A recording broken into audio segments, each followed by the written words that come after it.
ملخص مباراة سوريا والمغرب قبل المباراة بنص ساعة، عشان اللي ما قادر يتفرج على المباراة يعرف النتيجة من هلا. هذا يا جماعة الخير الشوط الأول حينتهي صفار مع دفاع سوري مكثف وهجوم ضاغط للمغرب، لكن المغرب ما حد يقدر يسجل ولا جول للأسف يعني.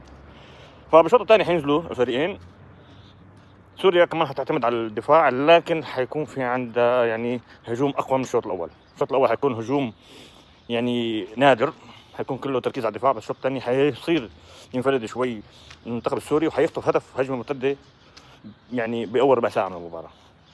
أما المغرب حيسكت؟ لا، ما حيسكت. بعد الهدف رح يضغط ضغط قد الضغط اللي ضغطه بالشوط الأول والشوط الثاني كله. حيضغطوا المنتخب السوري وحيخطفوا هدف تعادل ويصير الملعب يولع نار.